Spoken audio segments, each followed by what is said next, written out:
ಆಯ್ತು, ಇಷ್ಟೆಲ್ಲ ಮಾತಾಡಿದ ನಂತರ ಕೂಡ ಸಿದ್ದರಾಮಯ್ಯ ಕೆಳಗಿಳಿದ್ರು ಅಂತ ಇಟ್ಕೊಳ್ಳೋಣ. ಇಷ್ಟಾದರೂ ಕಾಂಗ್ರೆಸ್ ಪಾಳಯದಲ್ಲಿ ತೆರೆಮರೆಯಲ್ಲಿ ಒಂದು ಪ್ರಯತ್ನ ಮಾಡುತ್ತಿದೆ.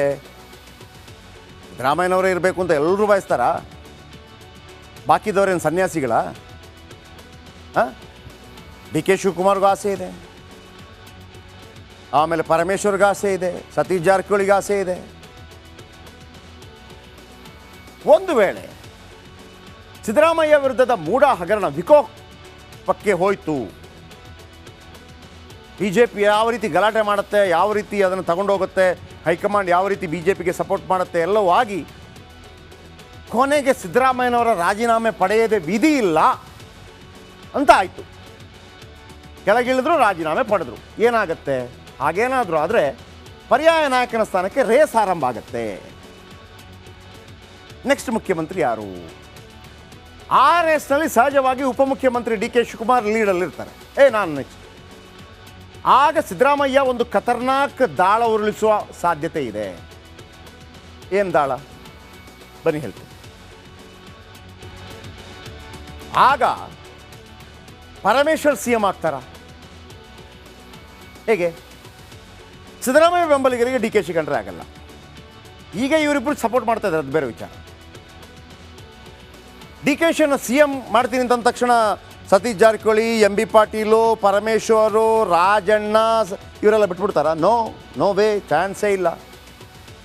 ಹಾಗಾಗಿ ಒಂದು ವೇಳೆ ಕುರ್ಚಿ ಬಿಡೋ ಸ್ಥಿತಿ ಬಂದರೆ ಸಿದ್ದರಾಮಯ್ಯ ಬಳಿ ಒಂದು ದಾಳ ಇದೆ. ಏನು?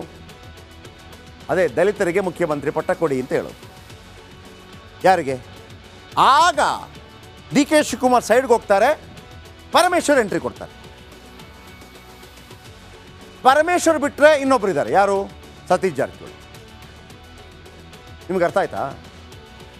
ಆರಂಭದಲ್ಲಿ ಸಿದ್ದರಾಮಯ್ಯ ಡಿ ಕೆ ಶಿ ಮಧ್ಯೆ CM ಸ್ಥಾನಕ್ಕೆ ಫೈಟ್ ಆಗಿತ್ತು. ಮುಖ್ಯಮಂತ್ರಿ ಪಟ್ಟ ಇಬ್ಬರಿಗೂ ಹಂಚಿಕೆ ಮಾಡಿದ್ದೀರಾ? ಆ ರೀತಿ ಆಗತ್ತಾ ಗೊತ್ತಿಲ್ಲ. KC ವೇಣುಗೋಪಾಲ್ಗೆ ಈ ಪ್ರಶ್ನೆಯನ್ನು ಪರಮೇಶ್ವರ್ ಕೇಳಿದ್ರಂತೆ.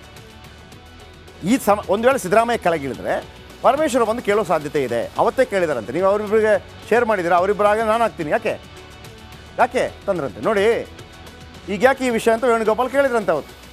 ನೋಡಿ ಈಗಲೇ ಹೇಳ್ಬಿಡಿ, ನಾನು ಕೂಡ ಪಕ್ಷಕ್ಕಾಗಿ ದುಡಿದಿದ್ದೀನಿ. ಪರಮೇಶ್ವರ್ ಹೇಳೋದು, ಒಂದು ಸಲ 2013 ನನ್ನ ನೇತೃತ್ವದಲ್ಲಿ ಪಕ್ಷ ಅಧಿಕಾರಕ್ಕೆ ಬಂದಿತ್ತು, 8 ವರ್ಷ ಅಧ್ಯಕ್ಷ ಆಗಿದ್ದೆ.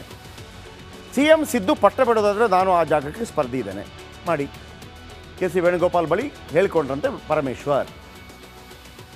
ಹಿಂದೆ, ಇವತ್ತಲ್ಲ, ಅವತ್ತೇ ಟವೆಲ್ ಹಾಕಿದ್ದ ಪರಮೇಶ್ವರ್ ಈಗ ಸುಮ್ಮನೆ ಇರ್ತಾರಾ? ಅವತ್ತೇ ಕೇಳಿದಾರೆ ಅವರು, ಡಿ ಕೆಗ ಸಿದ್ದರಾಮಯ್ಯಗ ಅಂತ ಬಂದಾಗ ನಾನು ಇದ್ದೀನಪ್ಪ, ನನಗೊಂದು ಅವಕಾಶ ಕೊಡಿ. ಈಗೇನಾಗುತ್ತೆ?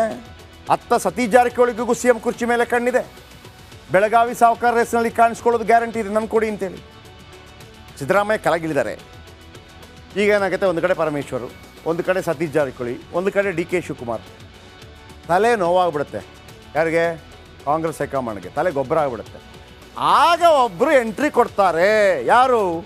ಎಲ್ಲ ಜಗಳದ ಮಧ್ಯೆ ಖರ್ಗೆ ಎಂಟ್ರಿ ಕೊಡೋ ಚಾನ್ಸ್ ಇದೆ.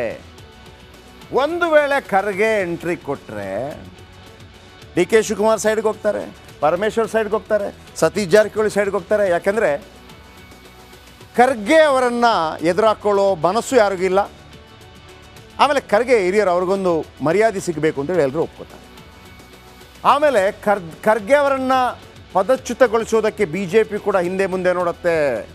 ದೇಶದಲ್ಲಿ ಉಲ್ಟಾ ಹೊಡಿಬೋದು. ಯಾಕೆಂದರೆ ಅವರಿಗೆ ಈ ಬಾರಿ ಹಿಂದುಳಿದ ವರ್ಗದ ದಲಿತ ವೋಟ್ ಕಡಿಮೆ ಆಗಿದೆ ಕಾಂಗ್ರೆಸ್ಗೆ ನ್ಯಾಷನಲ್ ಮಟ್ಟದಲ್ಲಿ. ಹಾಗಾಗಿ 60 ಸೀಟ್ ಕಡಿಮೆ ಆಯ್ತು ಅವರಿಗೆ. ಅರ್ಥ ಆಯ್ತಲ್ಲ ನಿಮಗೆ? ಸಿದ್ದರಾಮಯ್ಯ ಕೆಳಗಿಳಿಯೋದಿಲ್ಲ, ಯಾಕಂದರೆ ಹೈಕಮಾಂಡ್ ಜೊತೆಗೆ ನಿಂತಿದೆ. ಕೋರ್ಟಲ್ಲಿ ನಿಲ್ಲುವ ಸಾಧ್ಯತೆ ಕಡಿಮೆ ಇದೆ.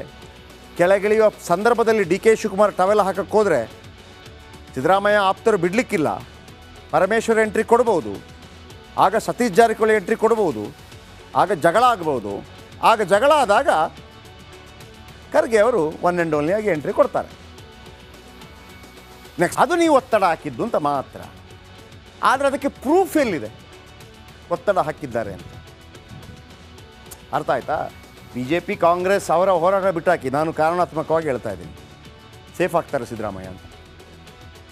ಕೋರ್ಟಲ್ಲಿ ಸ್ಟೇ ತೊಗೊಂಬರ್ತಾರೆ ಅಥವಾ ಸ್ಕ್ವ್ಯಾಶ್ ಆದರೆ, ಯಾಕಂದರೆ ಡೈರೆಕ್ಟಾಗಿ ಇನ್ವಾಲ್ವ್ಮೆಂಟ್ ಇಲ್ಲ ಅಂತ ಏನಾದರೂ ಅವರು ಸಮರ್ಥನೆ ಮಾಡಿಕೊಂಡ್ರೆ ರಾಜ್ಯಪಾಲರಿಗೆ ಹಿನ್ನಡೆ ಆಗುತ್ತೆ.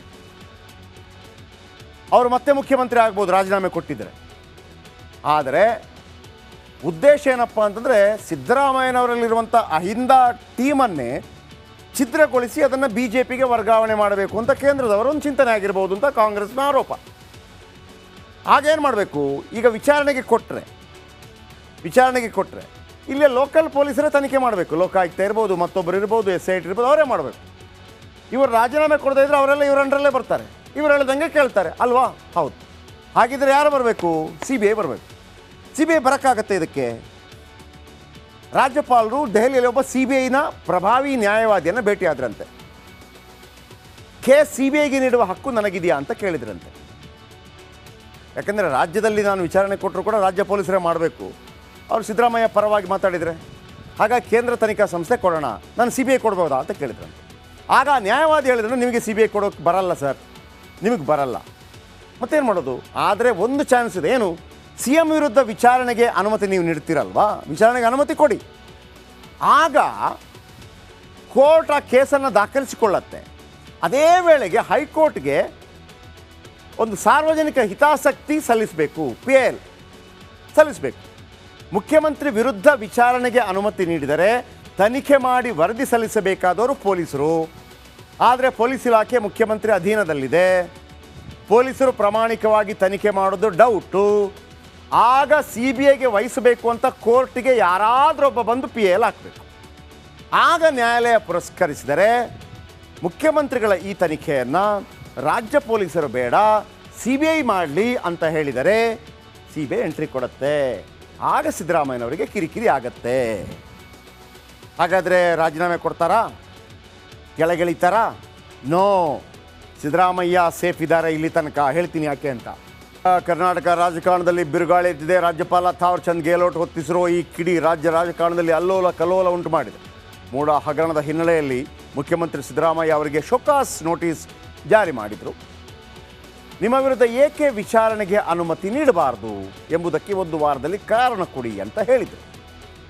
ಅಂದರೆ ಸಿದ್ದರಾಮಯ್ಯ ರಾಜ್ಯಪಾಲರ ಬಳಿ TJ ಅಬ್ರಾಮ್ ಬಂದು ಒಂದು ದೂರು ಕೊಡ್ತಾರೆ ಭ್ರಷ್ಟಾಚಾರ ಆರೋಪದಡಿ. ಅದನ್ನು ಓದ್ಕೋತಾರೆ. ಅವರು ಓದ್ಬಿಟ್ಟು ಸಿದ್ದರಾಮಯ್ಯವ್ರು ಕಳಿಸ್ತಾರೆ. ನೋಡಿ, ನಿಮ್ಮ ವಿರುದ್ಧ ಒಂದು ಆರೋಪ ಬಂದಿದೆ, ನಿಮ್ಮ ವಿರುದ್ಧ ನಾನು ವಿಚಾರಣೆಗೆ ಯಾಕೆ ಅನುಮತಿ ಕೊಡಬಾರ್ದು ಹೇಳಿ. ಇವರೊಂದು ಸಂಪುಟ ಸಭೆ ಮಾಡ್ತಾರೆ. ಸಂಪುಟ ಸಭೆಯಲ್ಲಿ ಸಿದ್ದರಾಮಯ್ಯವ್ರ ವಿರುದ್ಧ ಆರೋಪ ಬಂದ ಕಾರಣಕ್ಕಾಗಿ ಸಂಪುಟ ಸಭೆಯಲ್ಲಿ ಅವರು ಭಾಗವಹಿಸೋಂಗಿಲ್ಲ. ಪವರ್ ಆಫ್ ಅಟರ್ನಿ ಯಾರು ಕೊಡ್ತಾರೆ? DCM ಕೊಡ್ತಾರೆ. ಈ ವಿಚಾರಕ್ಕೆ ಮಾತ್ರ, ಬೇರೆದಕ್ಕಲ್ಲ. ಬೇರೆ ಎಲ್ಲ ಸೈನ್ ಹಾಕೋಂಗಿಲ್ಲ. ಅವರು 5 ಗಂಟೆ ಮಾತಾಡಿ ಇಲ್ಲ ಇದು ಸರಿ ಇಲ್ಲ, ಇದನ್ನು ತಿರಸ್ಕರಿಸಿ ಮಹಾಸ್ವಾಮಿಗಳೇ ಅಂತೇಳಿ ವಾಪಸ್ ಕಳಿಸುವಂಥ ಪ್ರಯತ್ನವನ್ನು ಮಾಡ್ತಾರೆ. ಈಗ ರಾಜ್ಯಪಾಲರು ಅದನ್ನು ತಿರಸ್ಕರಿಸಿದರೆ ಮುಗಿದೋಯ್ತು ಕತೆ, ಏನಿಲ್ಲ. ಕೇಳಕತ್ತ ನಾಟಕ ಬಂದು ಒಂದು ವೇಳೆ ಅವರಿಗೆ ಅಧಿಕಾರ ಇದೆ, ವಿಟೋ ಪವರ್ ಇದೆ, ಅವರದನ್ನು ಇಲ್ಲ ತಿರಸ್ಕರಿಸಿದ್ರು ಕೂಡ ನಾನು ಇದನ್ನು ವಿಚಾರಣೆಗೆ ಅನುಮತಿ ಕೊಡ್ತೇನೆ ಅಂತ ಕೊಟ್ಟರೆ ಆ ಕೇಸ್ ಕೋರ್ಟ್ಗೆ ಹೋಗುತ್ತೆ. ಕೋರ್ಟಲ್ಲಿ ಕೇಸ್ ರಿಜಿಸ್ಟರ್ ಆಗಬೇಕು. ಕೋರ್ಟಲ್ಲಿ ಕೇಸ್ ರಿಜಿಸ್ಟರ್ ಆಗಬೇಕೋ ಆಗಬಾರ್ದು ಅನ್ನೋದನ್ನು ಕೋರ್ಟ್ ತೀರ್ಮಾನ ಮಾಡುತ್ತೆ. ಕೋರ್ಟಲ್ಲಿ ಕೇಸ್ ರಿಜಿಸ್ಟರ್ ಆದರೆ ಒಂದು ನೋಟಿಸ್ CMಗೆ ಬರುತ್ತೆ. ಆಗ CM ನೈತಿಕತೆ ಅಥವಾ ಸಾಂವಿಧಾನಿಕವಾಗಿ ರಾಜೀನಾಮೆ ಕೊಡಬೇಕಾಗತ್ತೆ ಅನ್ನೋದು. ಹಾಗಂತ ಕೊಡಬೇಕು ಅಂತ ಎಲ್ಲೂ ಇಲ್ಲ. ಈ ವೇಳೆ BJP ಮತ್ತು JDS ಅಹೋರಾತ್ರಿ ಹೋರಾಟವನ್ನು ಮಾಡ್ತಾ ಇದೆ. ರಾಜೀನಾಮೆ ಕೊಡಿ, ರಾಜೀನಾಮೆ ಕೊಡಿ.